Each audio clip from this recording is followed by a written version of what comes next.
नमस्कार खबरों के इस बुलेटिन में थोड़ा स्वागत है। मैं हाँ तरनजीत कौर। पहला पेश ने चुनिया खबरां।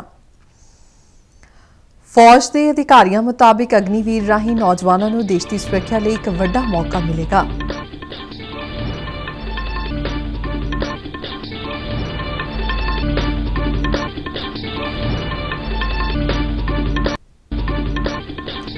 अठवें अंतर्राष्ट्रीय योग दिवस की देश विदेश विच तो प्रधानमंत्री नरेंद्र मोदी ने कहा कि योग सिर्फ भारत लिए नहीं बल्कि समुची मानवता लिए। पंजाब के सीनियर IAS संजय पोपली ते उन्हां दा एक साथी भ्रिष्टाचार के दोष हेठ गिरफ्तार।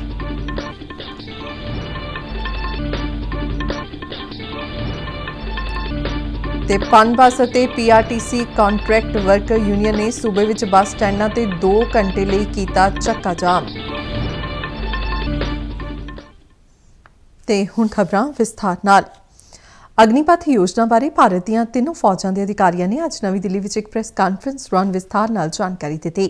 भारतीय फौज के लैफ्टिनेंट जनरल अनिल पुरी ने कहा कि यह योजना लंबे समय की चर्चा तो बाद लियांदी गई है और अग्निवीर बनने लई नौजवानों ने सिखलाई भी शुरू कर दी है।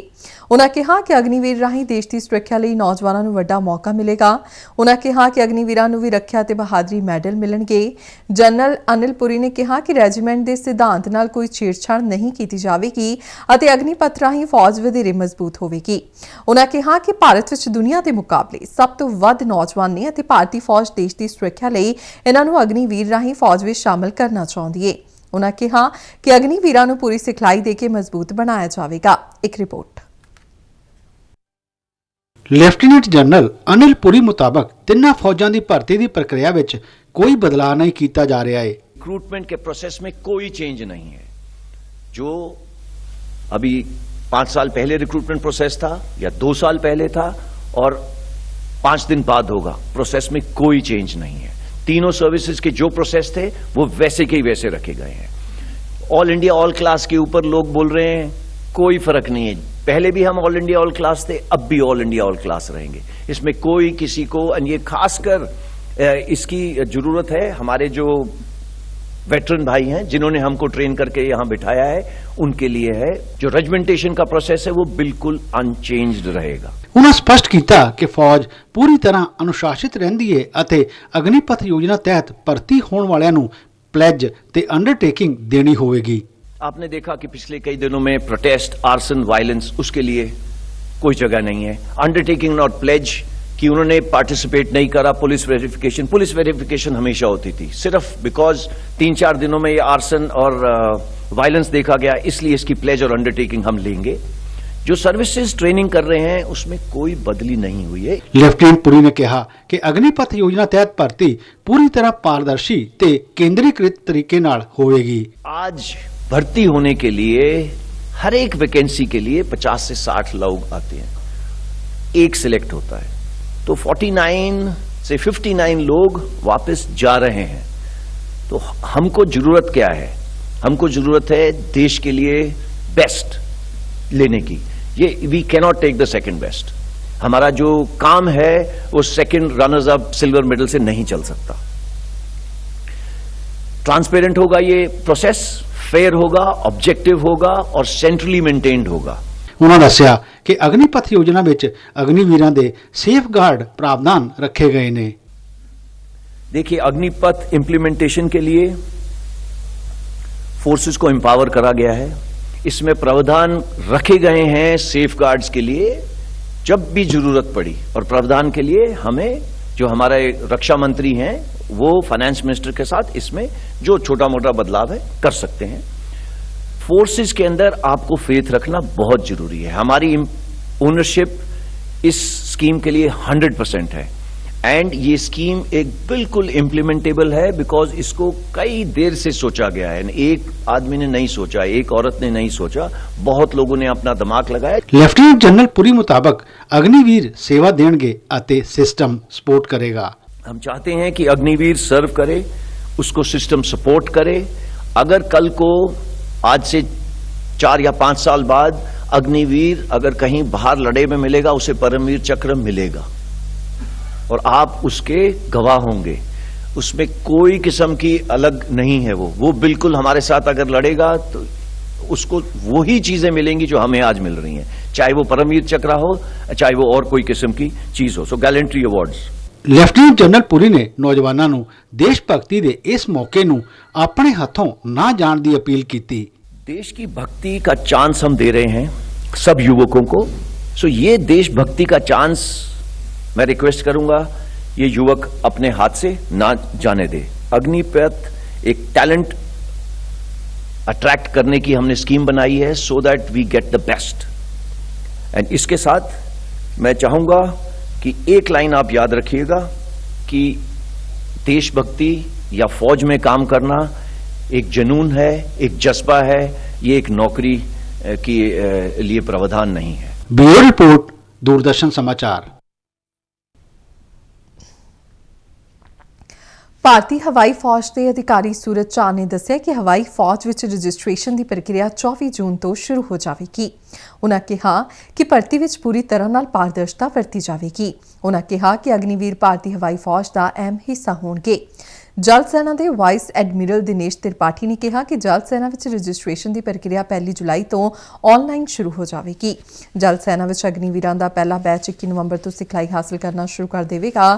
ਫੌਜ ਦੇ ਅਧਿਕਾਰੀਆਂ ਨੇ ਦੱਸਿਆ ਕਿ ਭਰਤੀ ਦੀ ਪ੍ਰਕਿਰਿਆ ਵਿੱਚ ਕੋਈ ਬਦਲਾਅ ਨਹੀਂ ਕੀਤਾ ਗਿਆ ਹੈ ਅਤੇ ਇਹ ਪਹਿਲਾਂ ਵਾਂਗ ਹੀ ਹੋਵੇਗੀ। ਉਨ੍ਹਾਂ ਕਿਹਾ ਕਿ 83 ਰੈਲੀ ਭਰਤੀ ਥਾਵਾਂ ਤੇ ਭਰਤੀ ਦੀ ਪ੍ਰਕਿਰਿਆ ਕੀਤੀ ਜਾਵੇਗੀ। ਇਹ ਰੈਲੀਆਂ ਅਗਸਤ ਮਹੀਨੇ ਤੋਂ ਸ਼ੁਰੂ ਹੋ ਜਾਣਗੀਆਂ। ਉਨ੍ਹਾਂ ਕਿਹਾ ਕਿ ਕਿਸੇ ਵੀ ਭੁਲੇਖੇ ਨੂੰ ਦੂਰ ਕਰਨ ਲਈ ਹੈਲਪਲਾਈਨ ਨੰਬਰ ਖੋਲ੍ਹੀ ਗਈ ਹੈ ਅਤੇ ਵੈਬਸਾਈਟ ਤੇ ਵੀ ਅਗਨੀਪਥ ਬਾਰੇ ਜਾਣਕਾਰੀ ਦਿੱਤੀ ਗਈ ਹੈ। ਕੌਮੀ ਸੁਰੱਖਿਆ ਸਲਾਹਕਾਰ ਅਜੀਤ ਡੋਵਾਲ ਨੇ ਕਿਹਾ ਕਿ ਅਗਨੀਵੀਰ ਆਪਣੇ ਆਪ ਵਿੱਚ ਕਦੇ ਪੂਰੀ ਫੌਜ ਨਹੀਂ ਹੋਣਗੇ ਕਿਉਂਕਿ ਫੌਜ ਵਿੱਚ ਹੋਰ ਵੀ ਕਈ ਯੂਨਿਟ ਨੇ। ਇੱਕ ਖਬਰ ਏਜੰਸੀ ਨਾਲ ਖਾਸ ਇੰਟਰਵਿਊ ਵਿੱਚ ਉਨ੍ਹਾਂ ਕਿਹਾ ਕਿ ਜਿਨ੍ਹਾਂ ਅਗਨੀਵੀਰਾਂ ਨੂੰ ਰੈਗੂਲਰ ਕੀਤਾ ਜਾਵੇਗਾ ਉਨ੍ਹਾਂ ਨੂੰ ਸਖਤ ਸਿਖਲਾਈ ਲੈਣੀ ਹੋਵੇਗੀ ਅਤੇ ਲੰਬਾ ਤਜਰਬਾ ਹਾਸਲ ਕਰਨਾ ਹੋਵੇਗਾ। ਅਜੀਤ ਡੋਵਾਲ ਨੇ ਕਿਹਾ ਕਿ ਇਸ ਬਾਰੇ ਯੋਜਨਾ ਨੂੰ ਸਮਝਣ ਦੀ ਜ਼ਰੂਰਤ ਹੈ ਅਤੇ ਅਗਨੀਪਥ ਆਪਣੇ ਆਪ ਵਿੱਚ ਕੋਈ ਇਕੱਲੀ ਯੋਜਨਾ ਨਹੀਂ ਹੈ। ਉਨ੍ਹਾਂ ਕਿਹਾ ਕਿ ਜਦੋਂ 2014 ਵਿੱਚ ਪ੍ਰਧਾਨ ਮੰਤਰੀ ਨਰਿੰਦਰ ਮੋਦੀ ਸੱਤਾ ਵਿੱਚ ਆਏ ਤਾਂ ਭਾਰਤ ਨੂੰ ਸੁਰੱਖਿਅਤ ਅਤੇ ਮਜ਼ਬੂਤ ਬਣਾਉਣਾ ਉਨ੍ਹਾਂ ਦੀ ਪਹਿਲ ਵਿੱਚ ਸ਼ਾਮਲ ਸੀ ਅਤੇ ਇਸ ਲਈ ਕਈ ਰਸਤਿਆਂ, ਕਈ ਉਪਾਵਾਂ ਤੇ ਉਹਨਾਂ ਨੂੰ ਵੱਡੇ ਪੱਧਰ ਤੇ ਕਰਨ ਦੀ ਜ਼ਰੂਰਤ ਸੀ। ਅਜੀਤ ਡੋਵਾਲ ਨੇ ਕਿਹਾ ਕਿ ਅਗਨੀਪਥ ਪੂਰੀ ਤਰ੍ਹਾਂ ਨਾਲ ਸਿਖਲਾਈ ਤੇ ਕੁਸ਼ਲ ਫੌਜ ਲਈ ਇੱਕ ਇਨਕਲਾਬੀ ਯੋਜਨਾ ਹੈ। ਉਨ੍ਹਾਂ ਕਿਹਾ ਕਿ ਅਗਨੀਪਥ ਯੋਜਨਾ ਬਾਰੇ ਸਾਰੇ ਭੁਲੇਖਿਆਂ ਨੂੰ ਦੂਰ ਕਰਦਿਆਂ ਕਿਹਾ ਕਿ ਇਸ ਯੋਜਨਾ ਨਾਲ ਦੇਸ਼ ਦਾ ਹਥਿਆਰ ਬਲ ਹੋਰ ਵੀ ਵਧੇਰੇ ਮਜ਼ਬੂਤ ਹੋਵੇਗਾ। 8ਵਾਂ ਅੰਤਰਰਾਸ਼ਟਰੀ ਯੋਗ ਦਿਵਸ ਅੱਜ ਦੇਸ਼ ਵਿਦੇਸ਼ ਵਿੱਚ ਪੂਰੇ ਉਤਸ਼ਾਹ ਨਾਲ ਮਨਾਇਆ ਗਿਆ। ਪ੍ਰਧਾਨ ਮੰਤਰੀ ਨਰਿੰਦਰ ਮੋਦੀ ਨੇ ਕਰਨਾਟਕ ਦੇ ਮੈਸੂਰੂ ਵਿੱਚ ਸਵੇਰੇ ਹੋਏ ਮੁੱਖ ਯੋਗ ਸਮਾਗਮ ਦੀ ਅਗਵਾਈ ਕੀਤੀ। ਇਸ ਸਮਾਗਮ ਵਿੱਚ ਤਕਰੀਬਨ 15,000 ਵਿਅਕਤੀਆਂ ਨੇ ਵੱਖ-ਵੱਖ ਯੋਗ ਆਸਣ ਕੀਤੇ। ਪ੍ਰਧਾਨ ਮੰਤਰੀ ਨਰਿੰਦਰ ਮੋਦੀ ਨੇ ਆਪਣੇ ਸੰਬੋਧਨ ਵਿੱਚ ਕਿਹਾ ਕਿ ਯੋਗ ਸਮੁੱਚੀ ਮਾਨਵਤਾ ਲਈ ਹੈ ਅਤੇ ਯੋਗ ਨੇ ਦੁਨੀਆ ਵਿੱਚ ਸਿਹਤ ਨੂੰ ਇੱਕ ਨਵੀਂ ਦਿਸ਼ਾ ਅਤੇ ਨਿਰੋਗੀ ਜੀਵਨ ਦਾ ਭਰੋਸਾ ਦਿੱਤਾ ਹੈ। ਉਨ੍ਹਾਂ ਕਿਹਾ ਕਿ ਯੋਗ ਸਿਰਫ ਭਾਰਤ ਲਈ ਨਹੀਂ ਬਲਕਿ ਸਮੁੱਚੀ ਮਾਨਵਤਾ ਲਈ ਹੈ। ਯੋਗ ਸਿਰਫ ਵਿਅਕਤੀਆਂ ਲਈ ਨਹੀਂ ਬਲਕਿ ਦੁਨੀਆ ਦੀ ਸ਼ਾਂਤੀ ਵਿੱਚ ਸਹਾਇਕ ਹੈ। ਦੇਸ਼ ਵਿੱਚ ਅੰਤਰਰਾਸ਼ਟਰੀ ਯੋਗ ਦਿਵਸ ਸੰਬੰਧੀ ਹੋਏ ਵੱਖ-ਵੱਖ ਪ੍ਰੋਗਰਾਮਾਂ ਵਿੱਚ ਭਾਰਤ ਅਤੇ ਵਿਦੇਸ਼ ਵਿੱਚ ਕਰੋੜਾਂ ਲੋਕਾਂ ਨੇ ਹਿੱਸਾ ਲਿਆ। ਪ੍ਰਧਾਨ ਮੰਤਰੀ ਨਰਿੰਦਰ ਮੋਦੀ ਨੇ ਦੇਸ਼ ਅਤੇ ਦੁਨੀਆ ਨੂੰ ਅੰਤਰਰਾਸ਼ਟਰੀ ਯੋਗ ਦਿਵਸ ਦੀ ਵਧਾਈ ਦਿੱਤੀ। ਉਨ੍ਹਾਂ ਕਿਹਾ ਕਿ ਯੋਗ ਦੀ ਇਹ ਯਾਤਰਾ ਅਨੰਤ ਭਵਿੱਖ ਦੀ ਦਿਸ਼ਾ ਵਿੱਚ ਇਸੇ ਤਰ੍ਹਾਂ ਹੀ ਚੱਲਦੀ ਰਹੇਗੀ। साथियों, योग के लिए हमारे ऋषियों ने, हमारे महर्षियों ने, हमारे आचार्यों ने कहा है शांतिम योगिन विंदति। It means yoga brings peace for us. The peace from yoga is not only for individuals. Yoga brings peace to our society. Yoga brings peace to our nations and the world. And yoga brings peace to our universe. This might feel an extreme thought to someone, but our Indian sages have answered this with a simple mantra. Yat pinde tad brahmande. This whole universe starts from our own body and soul. The universe starts from us. And yoga makes us conscious of everything. Punjab ਵਿੱਚ ਵੀ ਵੱਖ-ਵੱਖ ਥਾਵਾਂ ਤੇ ਵਿਸ਼ੇਸ਼ ਯੋਗ camp ਆਯੋਜਿਤ ਕੀਤੇ ਗਏ। ਇਹਨਾਂ ਤੇ ਆਧਾਰਿਤ ਇੱਕ ਵਿਸ਼ੇਸ਼ ਟੀਵੀ ਰਿਪੋਰਟ ਡੀਡੀ ਪੰਜਾਬੀ ਤੇ ਰਾਤ 8:30 ਤੇ ਪ੍ਰਸਾਰਿਤ ਕੀਤੀ ਜਾਵੇਗੀ। ਆਜ਼ਾਦੀ ਕਾ ਅੰਮ੍ਰਿਤ ਮਹੋਤਸਵ ਨੂੰ ਸਮਰਪਿਤ ਆਜ਼ਾਦੀ ਕਾ ਸਫ਼ਰ ਤਹਿਤ ਅਸੀਂ ਭਾਰਤ ਦੀ ਆਜ਼ਾਦੀ ਵਿੱਚ ਯੋਗਦਾਨ ਪਾਉਣ ਵਾਲੇ ਵੱਖ-ਵੱਖ ਮੰਨੇ ਪਰਮੰਨੇ ਅਤੇ ਗੁਮਨਾਮ ਆਜ਼ਾਦੀ ਸੰਗਰਾਮੀਆਂ ਦੇ ਜੀਵਨ ਦੇ ਪਹਿਲੂਆਂ ਤੋਂ ਤੁਹਾਨੂੰ ਜਾਣੂ ਕਰਵਾਉਂਦੇ ਹਾਂ। ਇਸ ਤੋਂ ਇਲਾਵਾ ਆਜ਼ਾਦੀ ਦੇ ਸੰਘਰਸ਼ ਨਾਲ ਜੁੜੀਆਂ ਹੋਰ ਗਤੀਵਿਧੀਆਂ ਬਾਰੇ ਵੀ ਦੱਸਦੇ ਹਾਂ।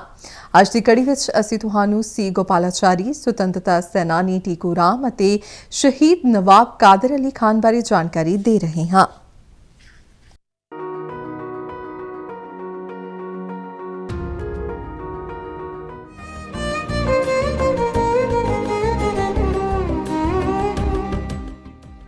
Will you kindly now listen? I am talking to you from a great distance, and my voice is slightly spoilt by the very good but not yet perfect instrument through which I am speaking. So you may not guess who I am. I am Rajagopalachari, and I am speaking from Madras All India Radio Broadcasting Station. 21 ਜੂਨ 1948 ਨੂੰ ਸੀ ਗੋਪਾਲਾਚਾਰੀ ਨੂੰ ਭਾਰਤ ਦਾ ਆਖਰੀ governor general ਨਿਯੁਕਤ ਕੀਤਾ ਗਿਆ ਸੀ। 1939 ਵਿੱਚ ਸੱਤਾ ਪਰਿਵਰਤਨ ਦੀ ਮਿਆਦ ਦੇ ਦੌਰਾਨ ਪ੍ਰਧਾਨ ਮੰਤਰੀ ਜਵਾਹਰ ਲਾਲ ਨਹਿਰੂ ਨੇ ਉਸ ਵੇਲੇ ਦੇ ਗਵਰਨਰ ਜਨਰਲ ਮਾਊਂਟਬੈਟਨ ਨੂੰ ਆਜ਼ਾਦ ਭਾਰਤ ਵਿੱਚ ਇਸੇ ਅਹੁਦੇ ਤੇ ਬਣਾਏ ਰੱਖਣ ਦਾ ਫੈਸਲਾ ਕੀਤਾ ਤਾਂ ਕਿ ਨਿਰੰਤਰਤਾ ਤੇ ਸਥਿਰਤਾ ਬਣਾਈ ਰੱਖੀ ਜਾ ਸਕੇ। ਸੁਤੰਤਰਤਾ ਦੇ ਲਗਭਗ 1 ਸਾਲ ਬਾਅਦ ਜੂਨ 1948 ਵਿੱਚ ਜਦ ਮਾਊਂਟਬੈਟਨ ਆਪਣੇ ਦੇਸ਼ ਪਰਤ ਗਏ ਤਾਂ ਚੱਕਰਵਰਤੀ ਰਾਜਗੋਪਾਲਚਾਰੀ ਨੂੰ 21 ਜੂਨ 1948 ਨੂੰ ਭਾਰਤ ਦਾ ਆਖਰੀ ਗਵਰਨਰ ਜਨਰਲ ਨਿਯੁਕਤ ਕੀਤਾ ਗਿਆ। ਉਹ 26 ਜਨਵਰੀ 1950 ਡਾਕਟਰ ਰਜਿੰਦਰ ਪ੍ਰਸਾਦ ਦੇ ਭਾਰਤ ਗਣਰਾਜ ਦੇ ਰਾਸ਼ਟਰਪਤੀ ਦੇ ਰੂਪ ਚ ਚੁਣੇ ਜਾਣ ਤੱਕ ਇਸ ਅਹੁਦੇ ਤੇ ਬਣੇ ਰਹੇ। ਅੱਜ ਅਸੀਂ ਸੁਤੰਤਰਤਾ ਸੈਨਾਨੀ ਟੀਕੂ ਰਾਮ ਨੂੰ ਯਾਦ ਕਰਦੇ ਹਾਂ ਜੋ ਰਾਜਸਥਾਨ ਦੇ ਸੀਕਰ ਦੇ ਰਹਿਣ ਵਾਲੇ ਸਨ। ਟੀਕੂ ਨੇ ਭੂਮੀ ਕਰ ਵਿੱਚ ਵਾਧੇ ਅਤੇ ਬ੍ਰਿਟਿਸ਼ ਸਰਕਾਰ ਦੁਆਰਾ ਇਸ ਦੀ ਜਬਰਨ ਵਸੂਲੀ ਦੇ ਖਿਲਾਫ 21 ਜੂਨ 1934 ਨੂੰ ਪ੍ਰਦਰਸ਼ਨ ਕਰਨ ਲਈ ਕਿਸਾਨ ਅੰਦੋਲਨਕਾਰੀਆਂ ਦੀ ਇੱਕ ਸਭਾ 'ਚ ਹਿੱਸਾ ਲਿਆ ਸੀ। ਇਸ ਕਿਸਾਨ ਸਭਾ ਦੀ ਖਬਰ ਸੁਣ ਕੇ ਇੱਕ ਸੀਨੀਅਰ ਪੁਲਿਸ ਅਧਿਕਾਰੀ ਆਪਣੀ ਟੁਕੜੀ ਨਾਲ ਉੱਥੇ ਪਹੁੰਚਿਆ ਅਤੇ ਉਸਨੇ ਪਹਿਲਾਂ ਅੰਦੋਲਨਕਾਰੀਆਂ ਤੇ ਲਾਠੀ ਚਾਰਜ ਕਰਨ ਅਤੇ ਫਿਰ ਗੋਲੀਆਂ ਚਲਾਉਣ ਦਾ ਹੁਕਮ ਦਿੱਤਾ। ਗੋਲੀਬਾਰੀ 'ਚ ਟੀਕੂ ਦੀ ਮੌਤ ਹੋ ਗਈ। ਇਸ ਬਹਾਦਰ ਜਾਂਬਾਜ਼ ਨੂੰ ਸਾਡਾ ਸਲਾਮ। ਅੱਜ ਅਸੀਂ ਸ਼ਹੀਦ ਨਵਾਬ ਕਾਦਰ ਅਲੀ ਖਾਨ ਨੂੰ ਯਾਦ ਕਰ ਰਹੇ ਹਾਂ। ਨਵਾਬ ਕਾਦਰ ਅਲੀ ਖਾਨ ਨਾਗਪੁਰ ਦੇ ਇੱਕ ਅਮੀਰ ਸਨ। ਉਹਨਾਂ ਨੇ 1857 ਦੇ ਪਹਿਲੇ ਸੁਤੰਤਰਤਾ ਸੰਗਰਾਮ ਵਿੱਚ ਮੋਹਰੀ ਭੂਮਿਕਾ ਨਿਭਾਈ। ਕਾਦਰ ਅਲੀ ਖਾਨ ਨੇ ਆਪਣੇ ਖੇਤਰ ਦੇ ਵਿਦਰੋਹੀਆਂ ਨੂੰ ਸੰਗਠਿਤ ਕੀਤਾ, ਉਹਨਾਂ ਨੂੰ ਵਿੱਤੀ ਸਹਾਇਤਾ ਪ੍ਰਦਾਨ ਕੀਤੀ ਅਤੇ ਕਈ ਥਾਵਾਂ ਤੇ ਬ੍ਰਿਟਿਸ਼ ਇਮਾਰਤਾਂ ਤੇ ਹਮਲਾ ਕਰਨ ਵਿੱਚ ਉਹਨਾਂ ਦੀ ਅਗਵਾਈ ਕੀਤੀ। ਵਿਦਰੋਹੀਆਂ ਤੇ ਹਮਲੇ ਦੌਰਾਨ ਉਹਨਾਂ ਨੂੰ ਕੰਪਨੀ ਦੇ ਫੌਜੀਆਂ ਨੇ ਫੜ ਲਿਆ ਅਤੇ ਰਾਜ ਧਰੋਹ ਅਤੇ ਵਿਦਰੋਹ ਦਾ ਦੋਸ਼ ਲਗਾਇਆ। ਉਹਨਾਂ ਨੂੰ ਮੌਤ ਦੀ ਸਜ਼ਾ ਸੁਣਾਈ ਗਈ ਅਤੇ 21 ਜੂਨ 1862 ਨੂੰ ਫਾਂਸੀ ਦੇ ਦਿੱਤੀ ਗਈ। ਇਸ ਮਹਾਨ ਸੁਤੰਤਰਤਾ ਸੈਨਾਨੀ ਨੂੰ ਸਾਡਾ ਨਮਨ।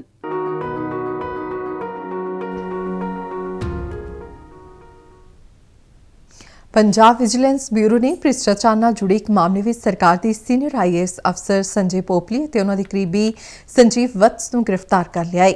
ਦੋਹਾਂ ਤੇ ਭ੍ਰਿਸ਼ਟਾਚਾਰ ਰੋਕੂ ਕਾਨੂੰਨ ਦੀਆਂ ਵੱਖ-ਵੱਖ ਧਾਰਾਵਾਂ ਤਹਿਤ ਮਾਮਲਾ ਦਰਜ ਕੀਤਾ ਗਿਆ ਹੈ। ਸੰਜੇ ਪੋਪਲੀ ਤੇ ਸੀਵਰੇਜ ਪਾਈਪਲਾਈਨ ਦੇ 7 ਕਰੋੜ 30 ਲੱਖ ਰੁਪਏ ਦੇ ਟੈਂਡਰ ਜਾਰੀ ਕਰਨ ਲਈ 7 ਲੱਖ ਰੁਪਏ ਦੀ ਰਿਸ਼ਵਤ ਮੰਗਣ ਦਾ ਦੋਸ਼ ਹੈ। ਇਸ ਬਾਰੇ ਸ਼ਿਕਾਇਤਕਰਤਾ ਨੇ ਵਿਜੀਲੈਂਸ ਬਿਊਰੋ ਨੂੰ ਆਪਣੀ ਸ਼ਿਕਾਇਤ ਦਿੱਤੀ ਸੀ, ਜਿਸ ਤੇ ਕਾਰਵਾਈ ਕਰਦਿਆਂ ਬਿਊਰੋ ਨੇ ਦੋਹਾਂ ਨੂੰ ਗ੍ਰਿਫਤਾਰ ਕੀਤਾ ਹੈ। ਇਸ ਦੌਰਾਨ ਮੁਹਾਲੀ ਦੀ ਇੱਕ ਅਦਾਲਤ ਨੇ ਸੰਜੇ ਪੋਪਲੀ ਦਾ 4 ਦਿਨ ਦਾ ਪੁਲਿਸ ਰਿਮਾਂਡ ਦਿੱਤਾ ਹੈ। ਸੰਗਰੂਰ ਲੋਕ ਸਭਾ ਹਲਕੇ ਵਿੱਚ ਜ਼ਿਮਨੀ ਚੋਣ ਲਈ 23 ਜੂਨ ਨੂੰ ਵੋਟਾਂ ਪਾਈਆਂ ਜਾਣੀਆਂ ਨੇ, ਜਿਸ ਦੇ ਮੱਦੇਨਜ਼ਰ ਚੋਣ ਕਮਿਸ਼ਨ ਦੀਆਂ ਹਦਾਇਤਾਂ ਅਨੁਸਾਰ ਖੁੱਲ੍ਹੇ ਆਮ ਚੋਣ ਪ੍ਰਚਾਰ ਅੱਜ ਸ਼ਾਮ 6 ਵਜੇ ਬੰਦ ਹੋ ਗਿਆ ਹੈ। ਜ਼ਿਲ੍ਹਾ ਚੋਣ ਅਫਸਰ ਜਤਿੰਦਰ ਜ਼ੋਰਵਾਲ ਨੇ ਦੱਸਿਆ ਕਿ ਹੁਣ ਉਮੀਦਵਾਰ ਜਲਸੇ, ਰੈਲੀਆਂ, ਰੋਡ ਸ਼ੋਅ ਤੇ ਪਬਲਿਕ ਮੀਟਿੰਗਾਂ ਨਹੀਂ ਕਰ ਸਕਣਗੇ। ਉਹ ਕੇਵਲ ਘਰੋਂ ਘਰੀ ਜਾ ਕੇ ਪ੍ਰਚਾਰ ਕਰ ਸਕਦੇ ਨੇ। ਵੋਟਾਂ ਦੀ ਗਿਣਤੀ 26 ਜੂਨ ਨੂੰ ਹੋਵੇਗੀ। ਪਨਬਸ ਅਤੇ ਪੀਆਰਟੀਸੀ ਕੰਟਰੈਕਟ ਵਰਕਰ ਯੂਨੀਅਨ ਨੇ ਆਪਣੀਆਂ ਲਟਕਦੀਆਂ ਮੰਗਾਂ ਨੂੰ ਲੈ ਕੇ ਅੱਜ ਪੰਜਾਬ ਸਰਕਾਰ ਖਿਲਾਫ ਸੂਬੇ ਭਰ ਵਿੱਚ ਪ੍ਰਦਰਸ਼ਨ ਕੀਤੇ ਤੇ ਬੱਸ ਸਟੈਂਡਾਂ ਤੇ 2 ਘੰਟਿਆਂ ਲਈ ਚੱਕਾ ਜਾਮ ਕੀਤਾ। ਯੂਨੀਅਨ ਦੇ ਸੂਬਾ ਪ੍ਰਧਾਨ ਰੇਸ਼ਮ ਸਿੰਘ ਗਿੱਲ ਨੇ ਕਿਹਾ ਕਿ ਕੱਚੇ ਮੁਲਾਜ਼ਮਾਂ ਨੂੰ ਲੰਬੇ ਸਮੇਂ ਤੋਂ ਤਨਖਾਹਾਂ ਨਹੀਂ ਮਿਲ ਰਹੀਆਂ। ਉਨ੍ਹਾਂ ਕਿਹਾ ਕਿ ਇਸ ਲਈ ਉਹ ਲੰਬੇ ਸਮੇਂ ਤੋਂ ਸੰਘਰਸ਼ ਕਰ ਰਹੇ ਨੇ, ਪਰ ਸਰਕਾਰ ਉਨ੍ਹਾਂ ਦੀਆਂ ਮੰਗਾਂ ਵੱਲ ਕੋਈ ਧਿਆਨ ਨਹੀਂ ਦੇ ਰਹੀ, ਜਿਸ ਨਾਲ ਉਨ੍ਹਾਂ ਨੂੰ ਆਪਣਾ ਘਰ ਚਲਾਉਣਾ ਮੁਸ਼ਕਿਲ ਹੋ ਗਿਆ ਹੈ। ਸ਼ੇਰੇ ਪੰਜਾਬ ਮਹਾਰਾਜਾ ਰਣਜੀਤ ਸਿੰਘ ਦੀ ਬਰਸੀ ਗੁਰਦੁਆਰਾ ਡੇਰਾ ਸਾਹਿਬ ਲਾਹੌਰ ਵਿਖੇ ਮਨਾਉਣ ਲਈ 266 ਸਿੱਖ ਸ਼ਰਧਾਲੂਆਂ ਦਾ ਇੱਕ ਜਥਾ ਸ਼੍ਰੋਮਣੀ ਗੁਰਦੁਆਰਾ ਪ੍ਰਬੰਧਕ ਕਮੇਟੀ ਦੇ ਅੰਮ੍ਰਿਤਸਰ ਸਥਿਤ ਦਫ਼ਤਰ ਤੋਂ ਅਟਾਰੀ ਵਾਹਗਾ ਸਰਹੱਦ ਦੇ ਰਸਤੇ ਪਾਕਿਸਤਾਨ ਲਈ ਰਵਾਨਾ ਹੋਇਆ। ਇਹ ਜਥਾ ਸ਼੍ਰੀ ਨਨਕਾਣਾ ਸਾਹਿਬ, ਸ਼੍ਰੀ ਸੱਚਾ ਸੌਦਾ ਮੰਡੀ ਚੂੜਖਾਨਾ ਸ਼ੇਖੂਪੁਰਾ, ਗੁਰਦੁਆਰਾ ਸ਼੍ਰੀ ਪੰਜਾ ਸਾਹਿਬ ਅਤੇ ਗੁਰਦੁਆਰਾ ਡੇਰਾ ਸਾਹਿਬ ਦੇ ਦਰਸ਼ਨਾਂ ਮਗਰੋਂ ਵਾਪਸ 30 ਜੂਨ ਨੂੰ ਭਾਰਤ ਆਵੇਗਾ।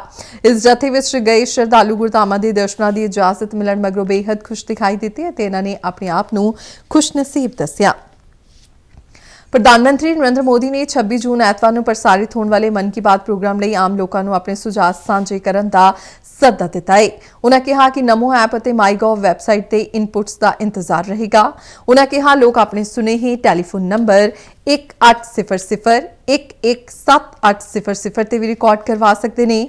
ਫੋਨ ਲਾਈਨ 23 ਜੂਨ ਤੱਕ ਖੁੱਲੀ ਰਹੇਗੀ। ਇਹ ਪ੍ਰਧਾਨ ਮੰਤਰੀ ਦੇ ਮਹੀਨਾਵਾਰੀ ਰੇਡੀਓ ਪ੍ਰੋਗਰਾਮ ਦਾ 90ਵਾਂ ਐਡੀਸ਼ਨ ਹੋਵੇਗਾ।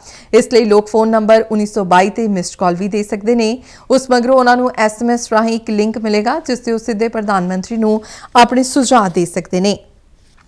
ਪੰਜਾਬ ਦੇ ਵੱਖ-ਵੱਖ ਹਿੱਸਿਆਂ ਵਿੱਚ ਬੀਤੀ ਰਾਤ ਤੋਂ ਰੁਕ-ਰੁਕ ਕੇ ਮੀਂਹ ਪੈ ਰਿਹਾ ਹੈ। ਇਸ ਨਾਲ ਤਾਪਮਾਨ ਵਿੱਚ ਆਈ ਗਿਰਾਵਟ ਮਗਰੋਂ ਲੋਕਾਂ ਨੂੰ ਗਰਮੀ ਤੋਂ ਕਾਫੀ ਰਾਹਤ ਮਿਲੀ ਹੈ। ਮੌਸਮ ਵਿਭਾਗ ਅਨੁਸਾਰ ਆਉਂਦੇ ਕੁਝ ਦਿਨਾਂ ਵਿੱਚ ਤੇਜ਼ ਬਾਰਿਸ਼ ਦੀ ਸੰਭਾਵਨਾ ਹੈ। ਇਸ ਦੇ ਚੱਲਦਿਆਂ ਵਿਭਾਗ ਨੇ ਯੈਲੋ ਅਲਰਟ ਵੀ ਜਾਰੀ ਕੀਤਾ ਹੈ। ਵਿਭਾਗ ਅਨੁਸਾਰ ਮੌਨਸੂਨ ਦੀ ਵਰਖਾ 25 ਜੂਨ ਤੋਂ ਸ਼ੁਰੂ ਹੋ ਸਕਦੀ ਹੈ। ਬੀਤੇ 24 ਘੰਟਿਆਂ ਦੌਰਾਨ ਸਭ ਤੋਂ ਵੱਧ 58.4 ਡਿਗਰੀ ਮਿਲੀਮੀਟਰ ਮੀਂਹ ਫਰੀਦਕੋਟ ਵਿੱਚ ਰਿਕਾਰਡ ਕੀਤਾ ਗਿਆ, ਜਦਕਿ ਮੁਕਤਸਰ ਵਿੱਚ 20 ਮਿਲੀਮੀਟਰ ਅਤੇ ਮੋਗਾ ਜ਼ਿਲ੍ਹੇ ਦੇ ਬੁੱਧ ਸਿੰਘ ਵਾਲਾ ਵਿੱਚ 16.5 ਮਿਲੀਮੀਟਰ ਮੀਂਹ ਦਰਜ ਕੀਤਾ ਗਿਆ ਹੈ।